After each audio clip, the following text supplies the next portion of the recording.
chers amis internautes et fidèles téléspectateurs qui nous suivent à travers Sen 24 TV tey nag ñoo ngi fi nga xam ne moo di centre de formation technique et pratique de Mame Cheikh Alassane Sène fi nga xam ne moom mooy intersection Tahi Kaw et Kawsara ñu ñëw fi en plein d'examen certification d'état ñu ñëw seesi li nga xam ne moom mooy élèves yi formateurs yi ak ñi nga xam ne ñooy dirigeants yi aussi tey ñu wax ñu li nga xam ne moom mooy seen objectifu école ak problème yi nga xam ne moom la ñuy jànkonteel ci école bi ak avantage yi nga xam ne moom lañ am voilà tey nag moom lañ leen indil ñu bàyyi leen ak ñoom ñu saafante ak ñoom sekk ak ñoom laaj ak tontu. merci. delloo ziar. waaw école bi alhamdulilah ñu ngi fii ñu ngi jàng ñu ngi def suñu formation normale ñu ngi ci gis suñu bopp daal normalement ñu ngi amélioré gis nañ loolu suñu bopp bu baax waaw.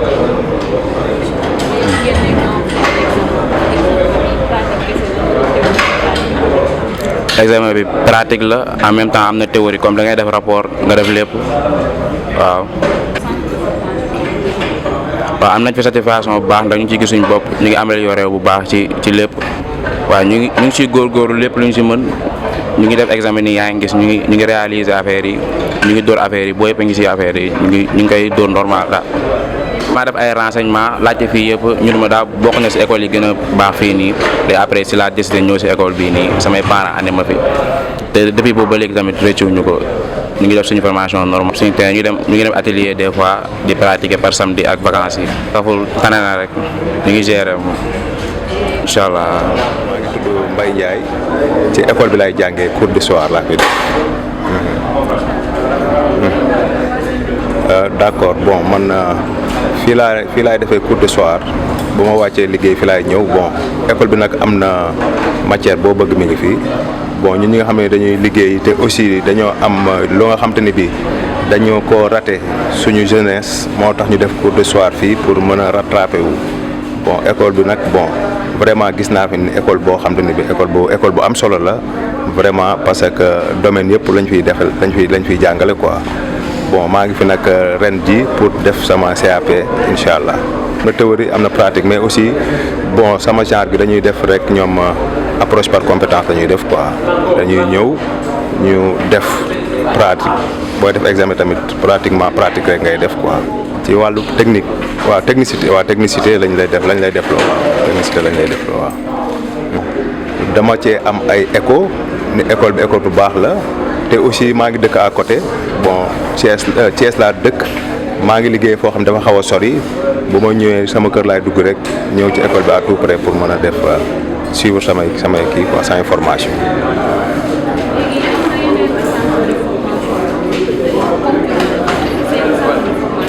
école bi fréquentation bi yàggul mais am naa ci ay écho quoi dégg naa ne vraiment école la bu nga xam ne ni bii day génne ay élèves yu baax quoi day génne ay élèves yu compétents. motivation bi aussi mooy comme publicité bi rek boo déggee gars yi di wax ni vraiment école Mame Cheikh bi baax na bon ma ñëw tamit découvrir ko fekk fi lépp lu nga xam ne mooy type de moteur ak aussi composants yi nga xam te ni moom lañu mooy nekk ci mécanique yëpp composants yi nga xam ne mooy nekk ci mécanique yëpp pratiquement mi ngi fi moo tax aussi ma choisir ko quoi. publicité bi loolu mooy publicité bi y a un collègue bu nga xam ne bi ñooy liggéey ma ak moom bon bi ma ko waxee samay souci moom moo ma ne vraiment am na ku nga xamante ne bii mooy ci école bi vraiment école la boo xam ne bii formé nañ ma te gis naa ni vraiment man sama bopp man mi nga xam kooku boole ma ak moom man maay chef am mais gis naa ne am na ay compétences comme am na ay compétences yooyu xam naa ni ku ko topp fa mu jëlee compétence boo fa demee di nga may compétence. Je suis formateur en maintenance véhicule moteur. Je viens du CP Diakhao dans la région de Fatick. En fait, je suis envoyé ici par le ministère pour surveiller les élèves qui vont faire leur examen en BEP, mécanique automobile. Bon, on est là, on a commencé depuis 8 heures. Hein. Dans l'ensemble, bon, tout se passe bien. Ouais. Non, c'est le ministère qui nous a envoyés ici. C'est pas notre propre équipe. C'est le ministère même qui déploie ses élèves, ses professeurs, voilà, pour la certification. Je suis envoyé ici par le ministère. Ah oui. La formation en mécanique. Oui, c'est très avantageux parce que moi, je suis un professeur en mécanique. J'ai passé par plusieurs écoles. Voilà. Parce que je viens du Sénégal-Japon. C'est là-bas que j'ai eu mon BTS avant de rentrer dans l'enseignement. Oui, avant de rentrer dans l'enseignement, j'étais élève comme eux. Moi aussi, j'ai passé par là.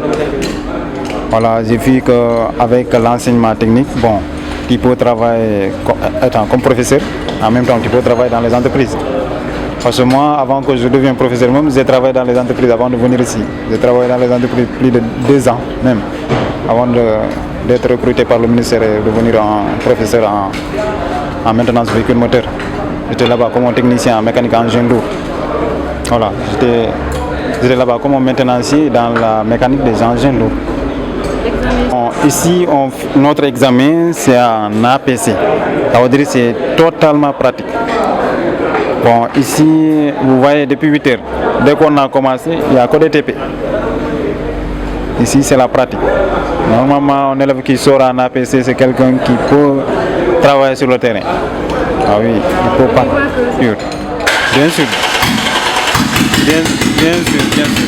Je vois que je fais partie des meilleurs parce que, bon, d'après ce que j'ai vu, d'après les élèves que j'ai vus, bon, je trouve que font partie des meilleurs. Pape Mohamedou, je suis formateur de spécialité en mécanique automobile.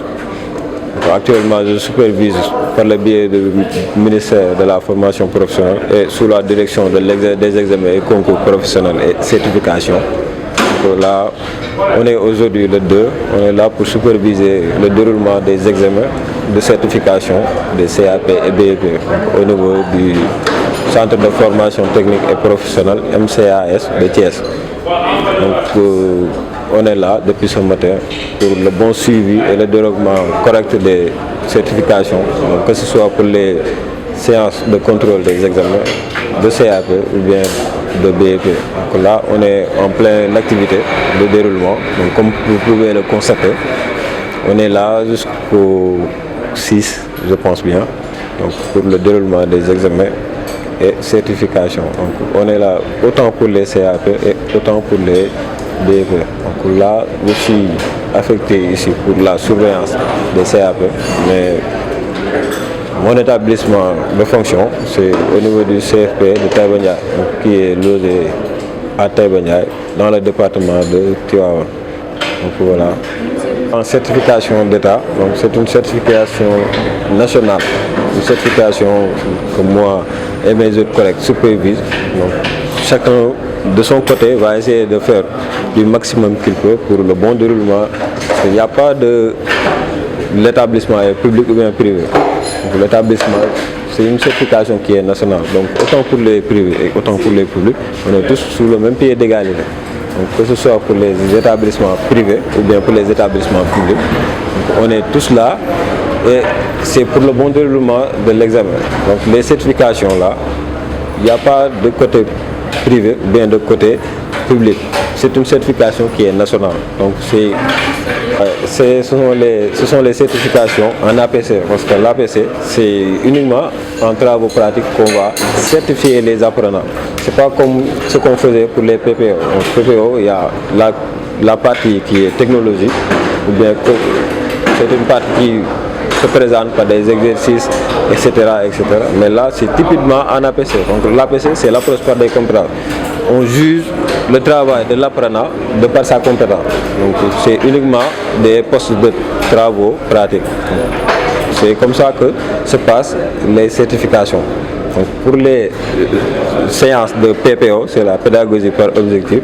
Donc là, on évalue les élèves suivant deux matières. Donc les matières théoriques et les matières pratiques. Mais là, comme on est en APC, on va faire uniquement la certification pour les compétences en pratique. Donc l'élève doit savoir faire. C'est pour ça que l'APC est favorisé de nos jours d'ailleurs.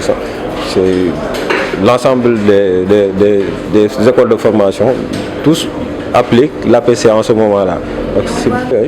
Comme vous pouvez le constater, hein, les élèves sont là, effectivement, c'est typiquement pratique. Actuellement, dans le milieu de l'industrie, ou bien dans le milieu du travail, on ne peut pas demander à quelqu'un s'il y a tel diplôme ou bien tel diplôme, mais on lui demande qu'est-ce que tu peux faire. C'est par rapport à la pratique que l'apprenant peut réaliser, qu'on peut juger que lui, il a la qualification. C'est pour ça que les élèves, actuellement, dans les centres de formation, ont fait tout pour que l'élève soit qualifié. Donc c'est pour ça que quand vous voyez les structures là, on est tous en train de faire les réalisations pratiques et uniquement en pratique. C'est pour vérifier la qualification de l'apprenant. C'est pour ça que maintenant on privilégie plus les travaux pratiques. C'est pas un problème pour nous. On est habitué à ce genre de circonstances.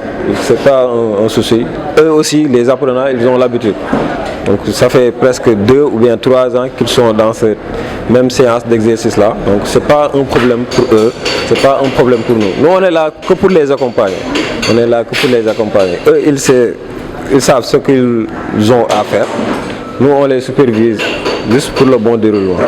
Mais ils ont la qualification, oui. Ils ont déjà la qualification. Ñu ngi sant baax ñu ngi ziar baax soxna si ñu ngi rafetlu seen taxawaay ci bis bi ngeen ñëw assister ci centre bi. waaye ñun moom daanaka dañ naan dañu fay convoqué comme étant professeur pour veiller ci biir examen yi xam ne mooy am fii ci centre Mame Cheikh Alassane Sène en APC électricité oui. loolu ñoo ngi ciy gis avantage baax a baax na xam naa ni daaw rek am nañ 100% de réussir daaw rek suñu taux de réussir te bu baax la. nekk école boo xam macha allah ñi fi nekk ñëpp di jàngale ay jàmbaar lan ñi fi nekk ñëpp di jàngale soit mu en électricité ou soit mu nekk en mécanique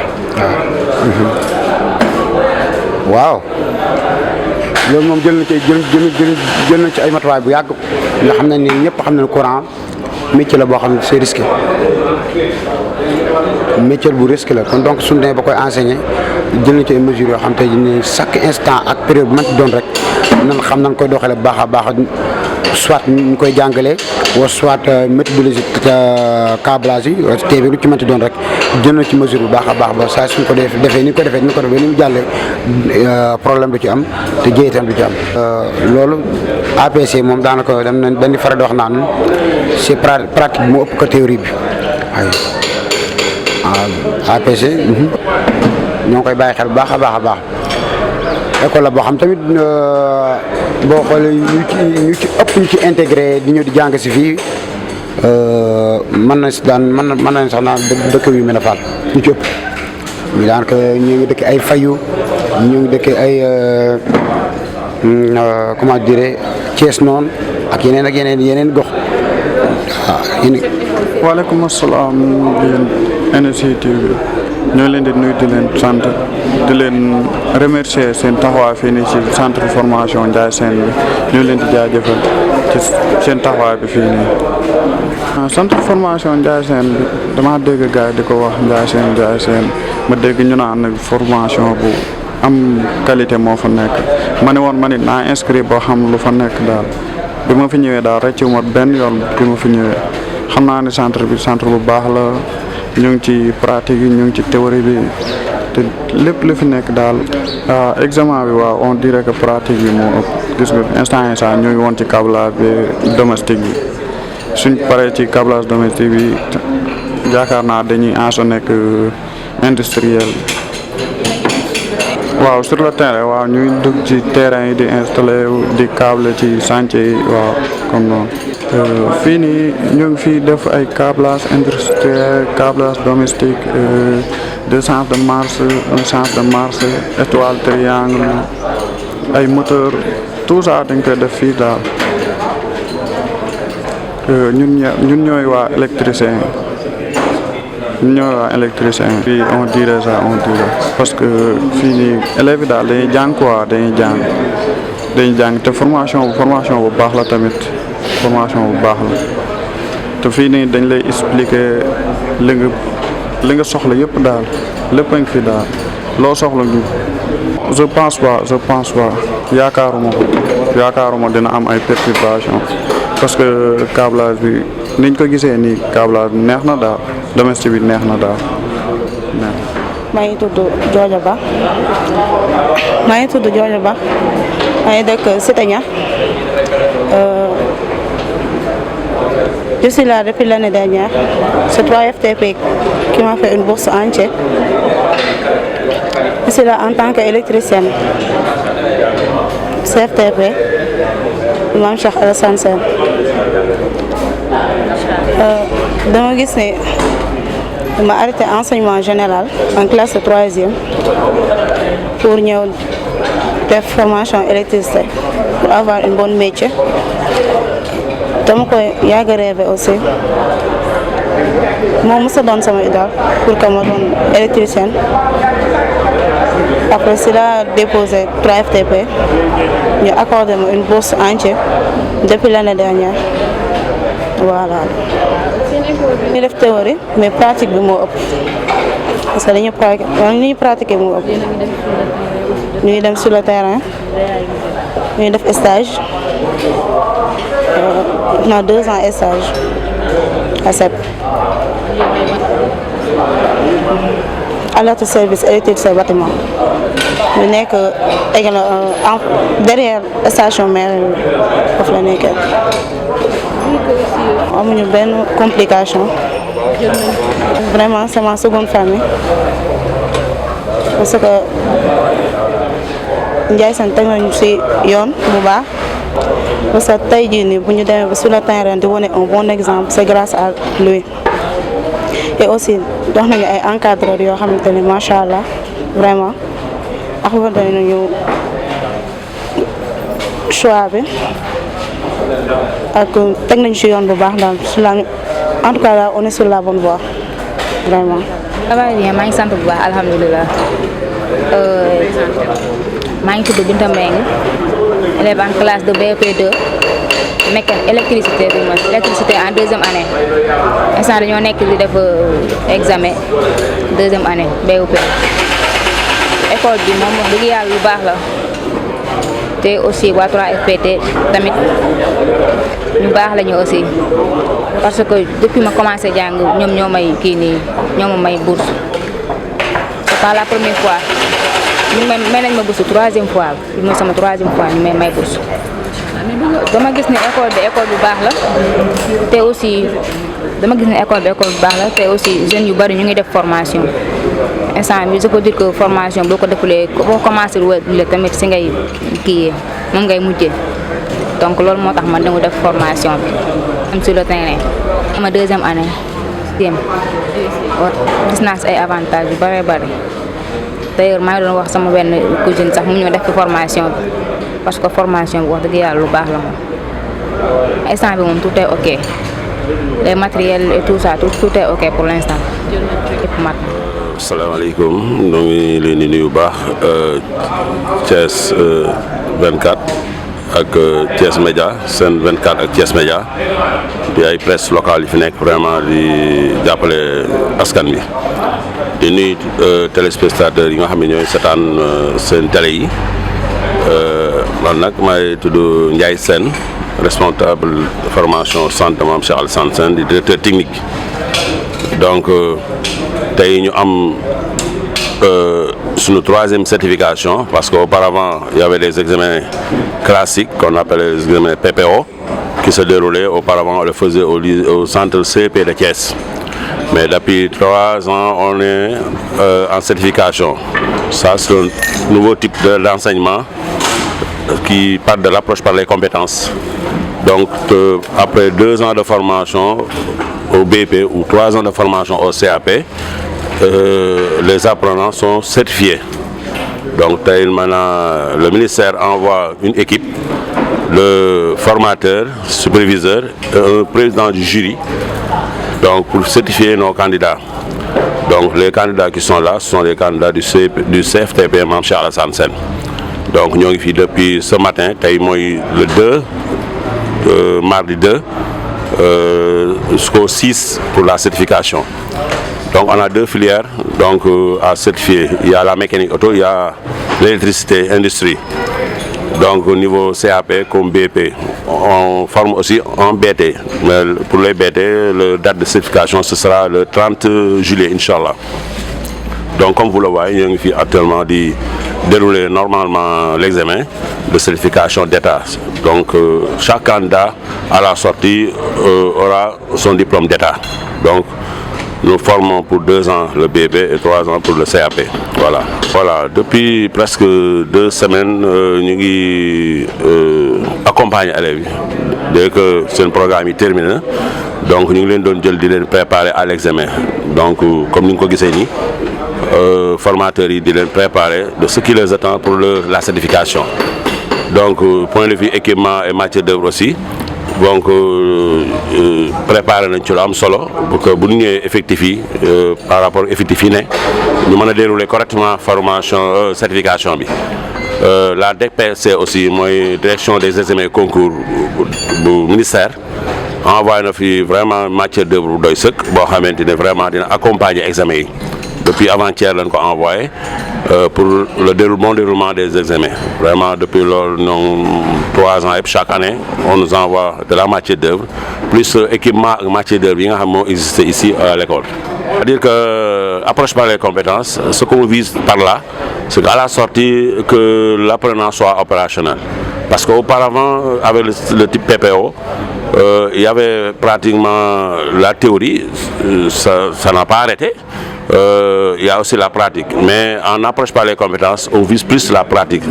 On peut dire que peut-être à 70% de pratique que de théorie. Donc on forme un futur technicien.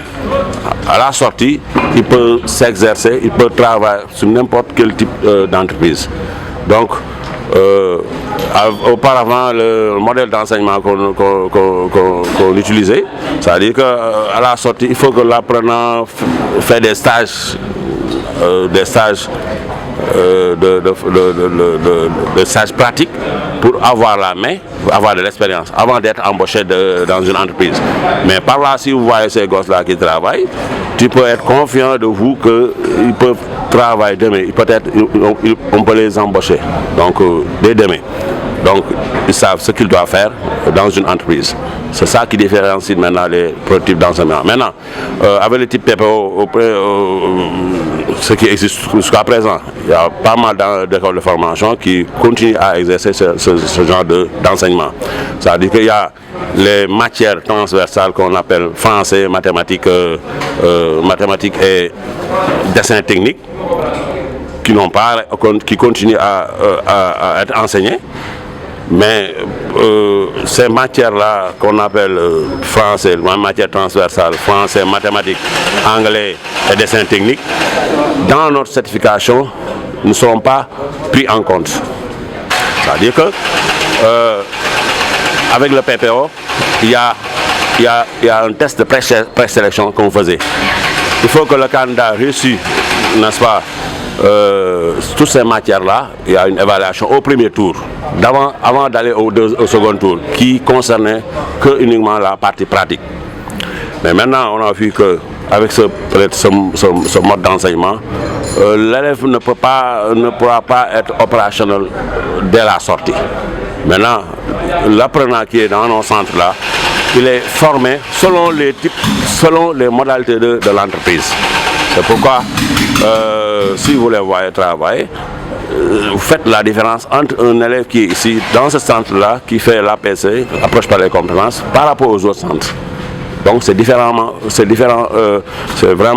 différent, les deux produits.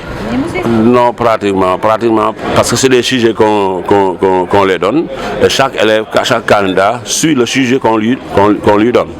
Donc il y a les électriciens qui sont de l'autre côté, qui travaillent en suivant le sujet donné par le ministère, et les autres, les mécaniciens aussi, travaillent à côté. Donc c'est des sujets différents, on ne peut pas avoir de confusion ou bien de perturbation. Et ils ont l'habitude de travailler dans cette atmosphère-là. Ils ont l'habitude de travailler dans cette atmosphère. Pratiquement, on ne les forme pas pour les laisser après. On les forme et on les suit après. C'est une formation insertion. On les accompagne vers l'insertion. chaque candidat qui est formé ici est accompagné vers une insertion. C'est-à-dire, nous, en tant qu'acteurs de la formation professionnelle, on va vers les entreprises, on va côtoyer les entreprises, on côtoie aussi les chefs d'entreprise pour qu'à la sortie, ces apprenants soient insérés dans le milieu de l'entreprise, soit par des stages, soit par des contrats à durée déterminée ou indéterminée. Voilà. Bien sûr, bien sûr. En plus que la formation, ici, la formation est en mode alternance. C'est-à-dire que moi, j'ai côtoyé pas mal de garagistes. Ce sont mes partenaires. Les premiers partenaires de ce centre-là, ce sont les garagistes, les maîtres artisans. Par alternance, on place les apprenants dans les différents garages et ils font un apprentissage par alternance. Ils fréquentent ici l'école en faisant les cours de TP théorique et pendant les heures libres, ils vont fréquenter les garages. Ça, c'est pour mieux avoir de la main, de l'expérience. Voilà. C'est-à-dire peut-être extendre le centre parce que vous voyez que le centre, le milieu est trop étroit pour abriter ces filières-là. Vraiment, on lance un appel à l'autorité, l'État, parce qu'on est là pour œuvrer pour la bonne marche, n'est-ce pas, de la formation professionnelle. Nous tous, vous savez qu'on accompagne l'État. Les centres privés qui s'ouvrent là, ce sont des centres de formation qui œuvrent pour le perfectionnement, n'est-ce pas, de la formation professionnelle, pour l'avancée maintenant de la formation professionnelle.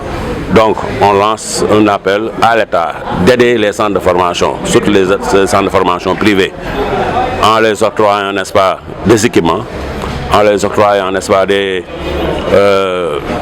bourses de formation. Et par la même occasion, nous saluons, nous remercions le 3FPT qui nous a fourni, n'est-ce pas, des bourses de formation cette année. Depuis 2 ou 3 ans, le 3FPT donne aux apprenants des bourses de formation dans ce centre-là. Donc l'année passée, pendant les vacances, on a eu à faire une formation d'accéléré, une formation de CPS, des formations courte durée, financées par le 3FPT. L'année passée aussi, on a eu des bourses de formation de la mairie de Thiès-Ville, par la voix de Dr Babacar Diop. Cette année aussi, il nous a octroyé 15 bourses de formation et il a aussi renouvelé les bourses qu'il avait octroyées l'année passée. Donc, nous remercions la mairie de Thiès-Ville, vraiment qui n'a ménagé aucun effort pour la réussite de ces apprenants. Donc, vraiment, c'est un maire qui a félicité. Cette année, il a déboursé plus de 200 millions pour la formation de ces jeunes. Donc nous remercions la mairie de Thiès-Ville qui sont nos partenaires, les premiers partenaires. C'est vraiment facile. Donc il y a les organes les ONG, il y a les organes aussi qui aident les jeunes à se former. Il y a la mairie de Thiès aussi, les maires des villes. Il y a une enveloppe destinée pour la formation. Donc, il faut se rapprocher de ces organes-là. Il y a le 3FPT qui est là, qui lance chaque année des bourses de formation, qui octroie, n'est-ce pas, à tous les niveaux. Celui qui a le niveau de la classe 5e, 4e, 3e, secondaire, jusqu'à licence. Donc, il y a des de Thiès pareils. Donc, tout jeune ne peut pas, il n'y a pas de prétexte pour les jeunes pour avoir un métier. Il y a aussi les bonnes volontés. La plupart, il y a des bonnes volontés qui aident les jeunes à se former. Donc, il faut se rapprocher de ces organes-là. Il y a pas mal de structures qui aident les jeunes pour le renforcement de capacités. Même cette année-là, nous, le centre lance une formation accélérée pour cette année. Pour la maintenance service rapide, pour le diagnostic automobile et pour l'électricité bâtiment, pour une formation de 3 mois. Et cette formation est sanctionnée par un diplôme de CPS, un certificat de spécialité. Donc au bout de 3 mois, on peut vous former ici en tant qu'électricien de bâtiment. On peut vous former aussi en tant que maintenancier de service rapide, celui qui peut travailler dans une station-service. Au bout de 3 mois aussi, on peut vous former en tant que mécanicien diagnostiqueur automobile, celui qui peut utiliser un appareil diagnostic pour effectuer le diagnostic d'un système électronique. Donc il y a des possibilités qui sont là et ces formations-là vont démarrer à la date du 15 juillet. Donc nous lançons un appel aux jeunes ñu ngi leen di woo ñoom ñëpp vacances du pour tëdd noppalu donc nañ ñëw rapproché au centre formation yi donc sont pas chères donc bu ñu ñëwee jege si de leen wax les modalités.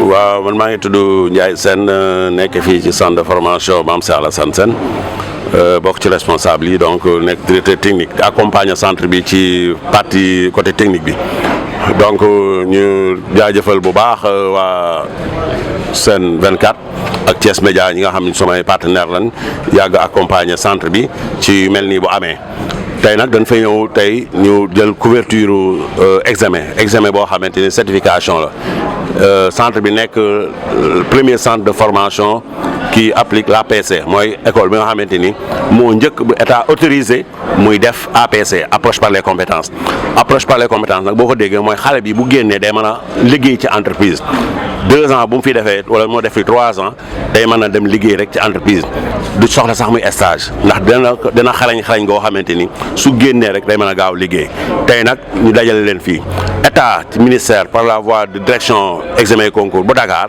ñoo fi envoyé président jury envoyé fi examinateurs yi nga xam ne ñoo fi nekk tey ñiy jugee ba Taïba Ndiaye ñiy jugee Fatick ñiy jugee Dakar tey di xool si xale yi fekk si yeneen naataango yoo xam ne ñooy formateurs yi fi nekk tey ñu war leen a xool examen yi boo xoolee ñu ngi ci actuellement ñu ngi ci action di def pratique la majeure partie ci examen pratique la am na ay quelques notions théoriques yi ñu ciy accompagner mais tey lu ci ëpp pratique la dañuy xool ba xam ñoom est-ce que ñoom xarañ nan pour mën a am diplôme CAP dañ koy former ci 3 ans ñii bu dee BEP ñu koy former ci 2 ans pour dugg fi nag da ngay am niveau 5e 4e ba 3e ñu ngi formé waale niveau BT ñu nga xam ne boo amee BFM boo fi ñëwee ñu formé la ci niveau BT électricité comme mécanique loolu moo fi dajal tey xale yi presse bi ñëwoon fi tey di mën a xool si di wan askanu Thiès maanaam population Thiès li fi xew mooy li nga xam moo fi nekk te xëy na ump na ñu bari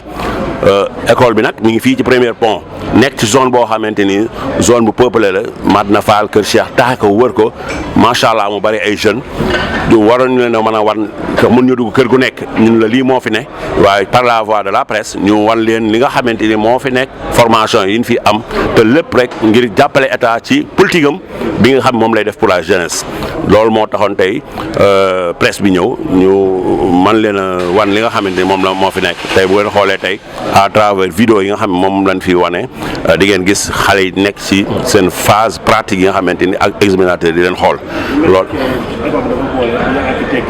waaw.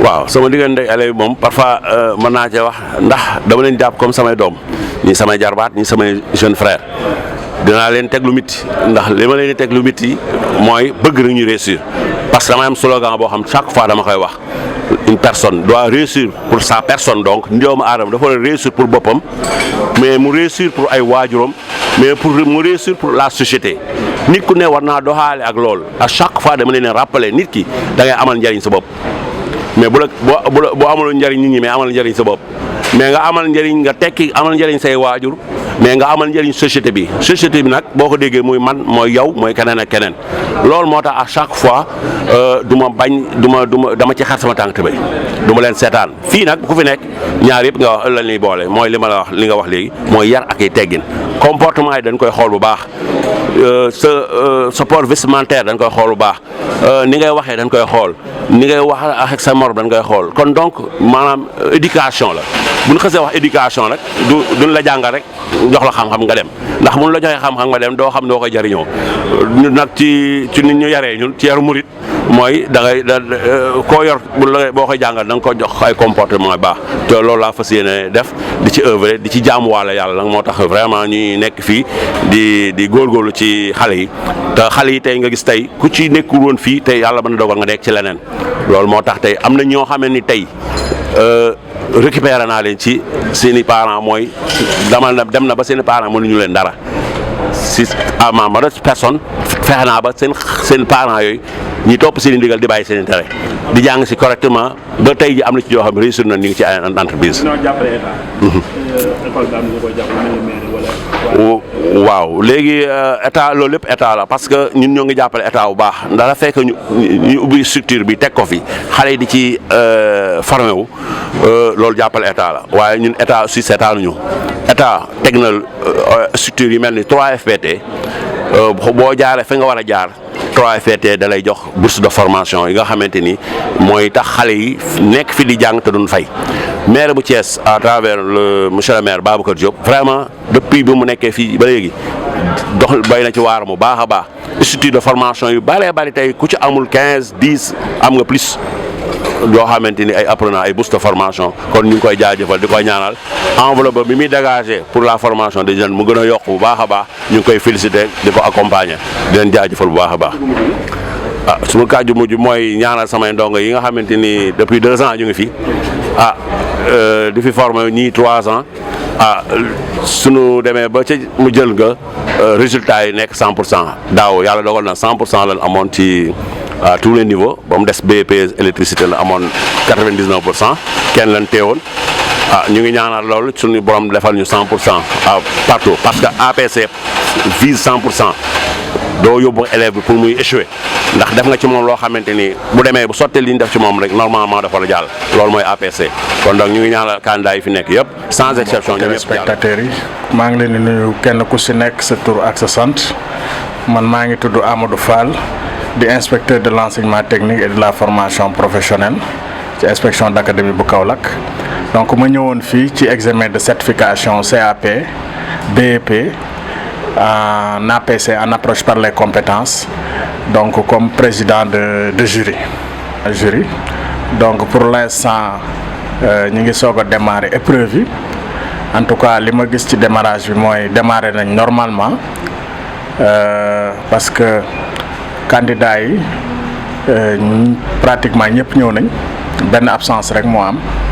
Moi, ci BEP bi benn absence rek moo am sinon électricité bi ak CAP mécanique auto bi ñëpp ñëw nañ en tout cas benn absent rek lañ noté ci candidat yi ci correcteurs yi aussi pratiquement ñëpp ñëw nañ foofu aussi benn absent rek la ñu signalé gul xëy na peut-être dafa yéex a ñëw wala dafa tardé affaire yooyu mais de toute façon fii ak ngoon daañ ci xam dara donc côté enseignant yi pratiquement ñëpp ñëw nañ. Donc ci déroulement bi aussi commencé nañ dérouler normalement parce que épreuve yëpp lancé nañ épreuve yëpp am na ñu commencé terminer première épreuve bi sax ñi nga xamante ni ñi ngi def partie pratique bi aussi ñi ngi dérouler normalement pour l'instant signalé guñ ma benn poste de travail boo xamante ni dafa am ay manquement wala poste de travail yoo xamante ni doyul. Donc pour l'instant daal épreuve yi ñu ngi déroulé wu normalement comme prévu. amagul benn dérapage macha allah ñu ngi sant yàlla donc amagul benn cas de dérapage wala benn incident boo xamante ni signalé nañ ma ko donc pour l'instant mën nañ ni foofu moom macha allah ça se déroule normalement. formation bi boo xoolee li ci ëpp pratique la parce que niveau CAP la ak niveau BEP bon ku xam niveau CAP BEP foofu dañuy former des ouvriers qualifiés la ñuy former donc formation bi ñu leen di jox c'est une formation qui est à peu près 80% mën nañu 80% c'est de la pratique am na partie théorique nag mais bari aussi pratique bi daal moom moo ci ëpp parce que bu ñu paree ay ouvriers qualifiés la ñuy nekk yoo xamante ni ci chantier yi la ñuy nekk di def ay installation ak ay réparation. En tant que président jury, je suis envoyé par le ministère de la formation professionnelle par le biais de la direction des examens et concours certification. Voilà, donc message bi may lancé candidat yi rek mooy que lii moom c'est un examen selon l'approche par les compétences parce que approche par les compétences moom amul benn panique soit da ngay xam nga ñëw def nga mokkal li ngay def nga def ko mu jaar yoon donc warul am benn pratique. Donc boo xamul rek doo mën a def c'est de la pratique boo xoolee épreuve yi gis nga ni ñu koy defee ci table yi ci poste de travail yi da ngay xam ne lii ku mënul doo def donc jarul benn pare ñoom xam nañ ni sax boo mënee très rapidement da ngay jàll examen bi boo mënul nag xëy na nga xaar ba déwén moom mooy gën parce que da ngay xam ne yow mi tu n'es pas opérationnel boo demee ci marché bi doo fa prouver donc amul benn panique je pense que élèves yi ñoom xam nañ ko donc macha allah ñu leen di souhaiter bonne chance rek ñu def examen bi dans de très bonnes conditions. Merci.